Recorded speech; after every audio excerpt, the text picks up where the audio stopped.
हम नहीं बोले, यही बोला। ठीक है सर। तो बच्चों हम लास्ट क्लास में डिस्कस किए थे, उसके आगे बढ़ेंगे आज। उस टॉपिक में था फ्लूइड फ्रिक्शन। फ्लूइड फ्रिक्शन क्या होता है, तो चलिए इसको डिफाइन पहले करते हैं हम लोग। देखोगे यहां पे सभी,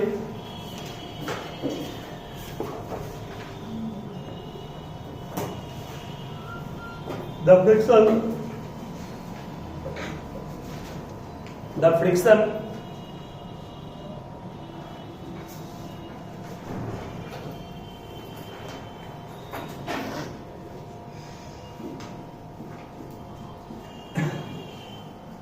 arises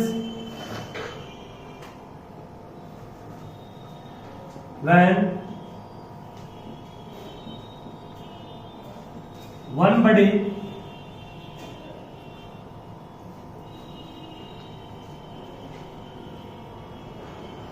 moves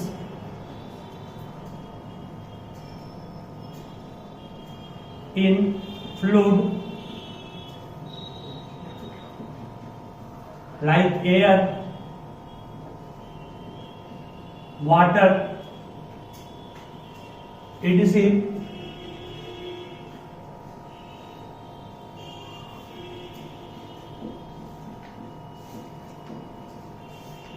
and opposes the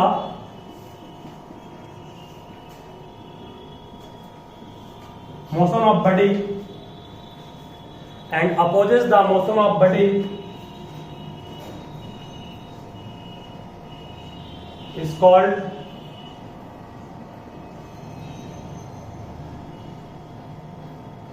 fluid friction. is called fluid friction. याद रहेगा, मतलब फ्लूइड फ्रिक्शन एक फ्रिक्शन है जो अराइज होता है कब, जब एक बॉडी दूसरे बॉडी, एक बॉडी किस चीज मूव कर रहा है, एयर में या किसी लिक्विड लाइक वाटर, कोई लिक्विड में भी उस पर मूव कर रहा है, तो फ्लूइड फ्रिक्शन का यूज करता है। मैंने कभी पढ़ाया था फ्लूइड फ्रिक्शन का एक और नाम है, लिखोगे fluid friction is also called, fluid friction is also called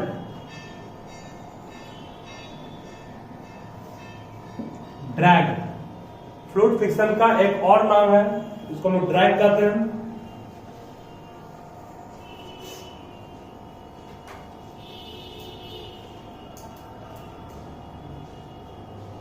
ठीक है, चलिए इसके बाद नेक्स्ट फिर बनाओ topic, factor affecting fluid friction. Fluid friction को कौन कौन सा फैक्टर प्रभावित करता है,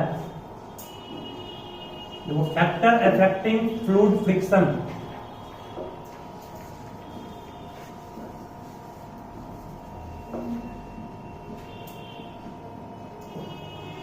factor affecting fluid friction, fluid friction को कौन कौन सा फैक्टर प्रभावित करेगा। सबसे पहला फैक्टर जो फ्लूइड फ्रिक्शन को प्रभावित करता है उसका आप ध्यान रखिएगा।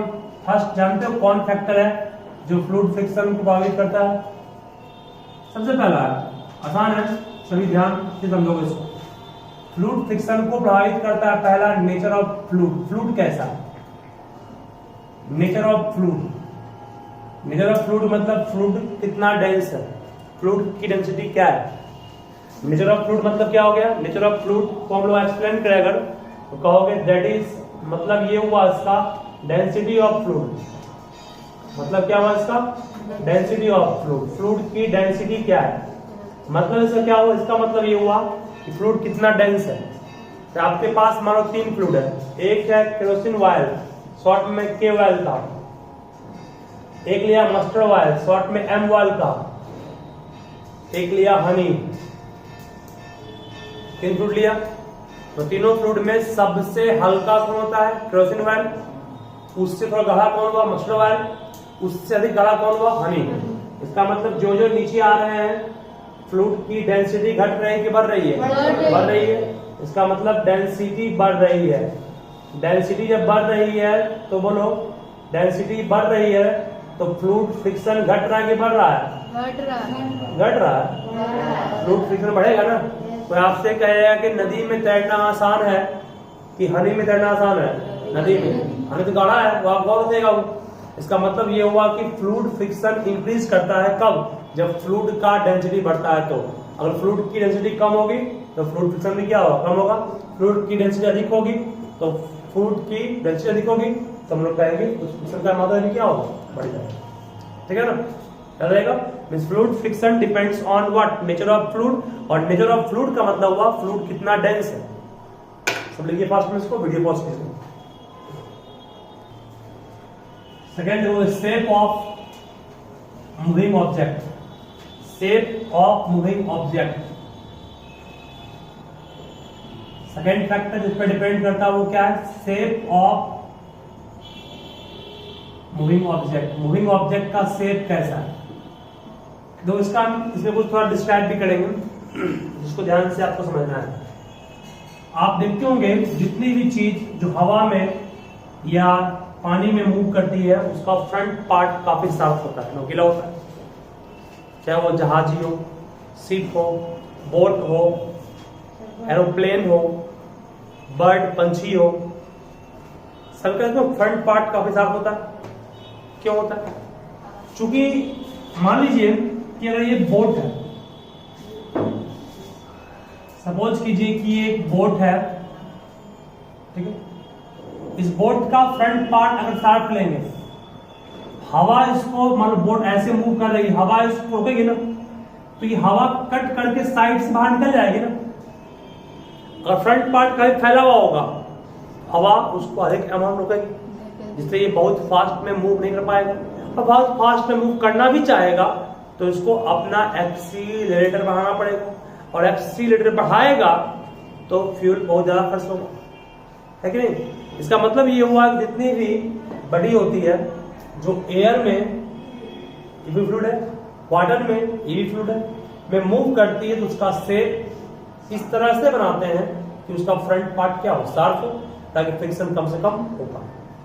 और शार्प शेप फ्रंट पोर्शन का शार्प बनाना ही स्ट्रीम लाइनिंग कहलाता है। उसी को स्ट्रीम लाइन बॉडी कहते हैं। क्या मतलब हम लोग? स्ट्रीम लाइन बॉडी कहते हैं। स्ट्रीम लाइन बॉडी मतलब कुछ ऐसे बॉडी है, पंछी का शेप नेचर ने ही बनाया स्ट्रीम लाइन, ठीक है। बोट का, शिप का, गाड़ी का, देखते हैं गाड़ी की होती है, हम लोग के पास फोर व्हीलर भी है, तो फोर व्हीलर का भी फ्रंट पार्ट थोड़ा सा आगे में थोड़ा सा कम होता है बैक वाले के अपेक्षा, है ना। कोई व्हीकल्स का भी फ्रंट पार्ट थोड़ा क्या होता है? कम होता है, शार्प होता है। खास करके नाव देख लीजिए आप, शिप, सारे का देख लीजिए, किसी का भी क्या है, सबका जहाज का भी सब क्या होता है, उसको क्या कहते हैं? उसको लोग स्ट्रीम लाइन करते हैं, स्ट्रीम लाइन। तो बॉडी के शेप पर भी डिपेंड करता है कौन? Fluid friction. बॉडी का शेप अगर आप फ्रंट पार्ट थोड़ा ज्यादा फैला होगा तो फ्लूइड फ्रिक्शन क्या बढ़ जाएगा, फ्रंट पार्ट कम होगा तो फ्लूइड फ्रिक्शन क्या होगा? ठीक है ना। तो ये सेकंड क्या हो गया? शेप ऑफ मूविंग ऑब्जेक्ट, ठीक है। थर्ड लिखोगे फिर speed of moving object. Third की फर्स्ट लिखोगे, third speed of moving object. Third part है speed of moving object.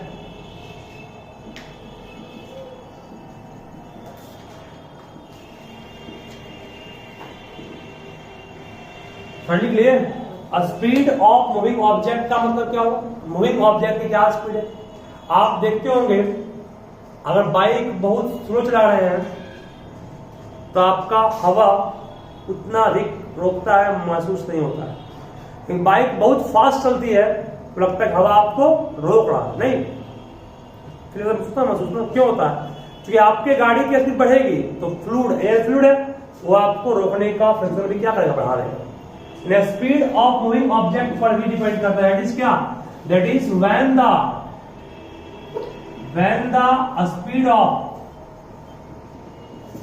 the speed of moving object increases, when the speed of moving object increases, then तब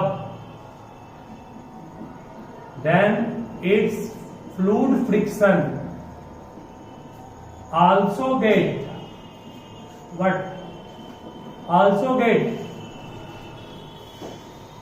increases।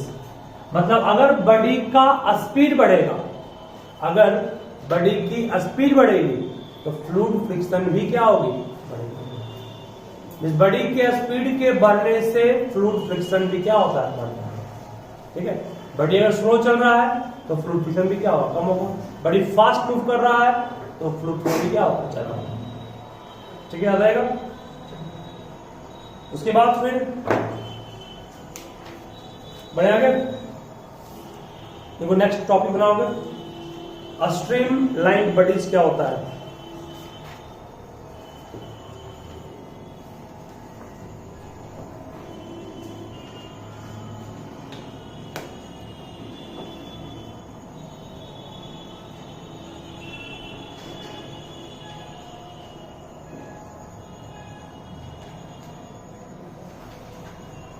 Stream line body note कर लिए, stream line body हो गया। यहाँ पर अभी just आपको हम कुछ देर पहले पढ़ाया था, स्ट्रीम लाइन शेप एक ऐसा शेप है जिसमें किसी बॉडी के फ्रंट पोर्शन क्या करते हैं, शार्प करते हैं ताकि वो फास्ट में मूव कर सके। चलिए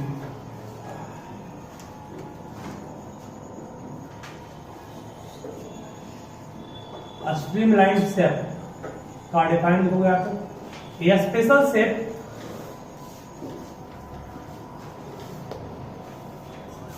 a special shape given to a body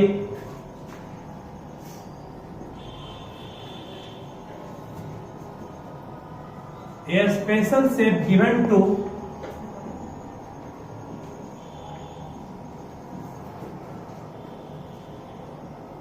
a moving body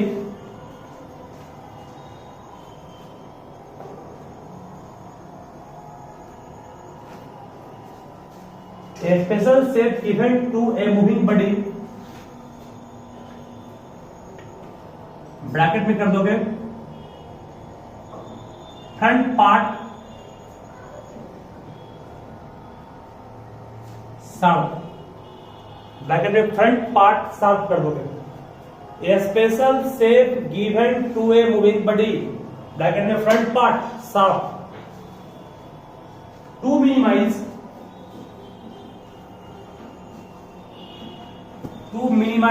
मतलब क्या होता है, कम करना।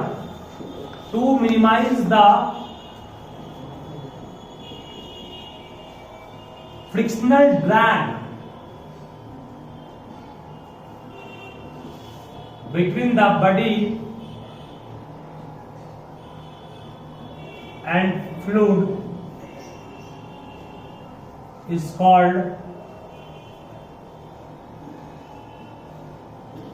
Streamline shape. मतलब एक ऐसा शेप जो किसी बॉडी को, एक ऐसी आकृति जो किसी बॉडी को इस तरह दी जाए कि उसका फ्रंट पार्ट क्या हो, शार्प हो, ताकि वो फ्रिक्शन को कम से कम कर सके, है ना, फ्रिक्शन को रिड्यूस अधिक से अधिक कर सके। फ्रिक्शन कम से कम हो क्या,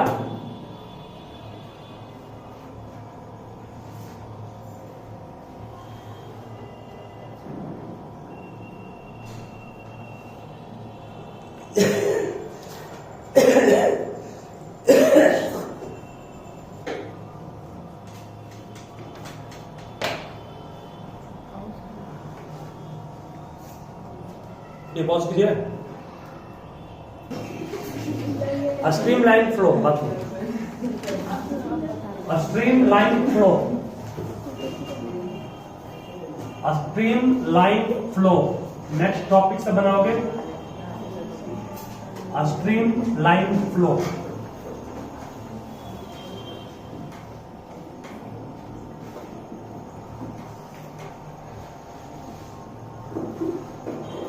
streamline flow, a systematic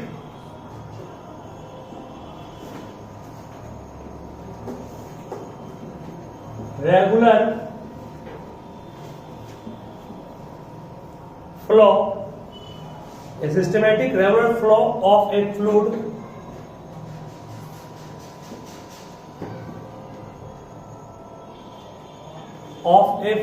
a systematic regular flow of a fluid, लिखो,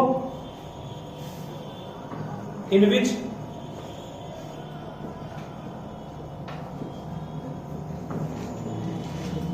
all the particles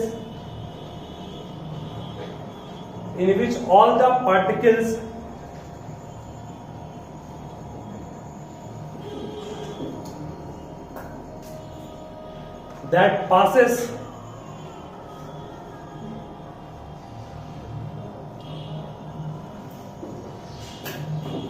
any given point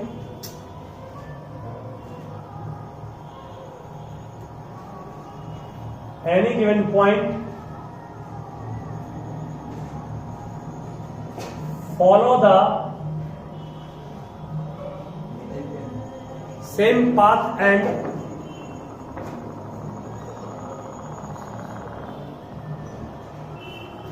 same speed. Follow the same path and same speed. मतलब ध्यान से पहले आप लोग समझिए इसको क्या बोलना चाह रहा है। देखो स्ट्रीमलाइन फ्लो क्या होता है, स्ट्रीमलाइन फ्लो का मतलब क्या होता है? Streamline flow a systematic regular flow of A fluid है, मान लो कोई लिक्विड है, वो बह रही है, फ्लो कर रही है। फ्लो मीन्स बहना होता है, फ्लूइड मीन्स कोई लिक्विड हो गया। एक लिक्विड जो फ्लो कर रही है, इस तरह से फ्लो कर रही है कि that passes any given point follow the same path, for the same path with the same speed. छोड़ो 1 kg वाटर को छोड़ दिया, तो किसी एक पॉइंट पर वाटर के जितने भी पार्टिकल्स हैं, अब वो सारे पार्टिकल्स इसी पॉइंट से सेम स्पीड से गुजर रहे हैं और इसी डायरेक्शन में गुजर रहे हैं, तो इस फ्लो को स्ट्रीम लाइन फ्लो कहेंगे। वीडियो पॉज कीजिए।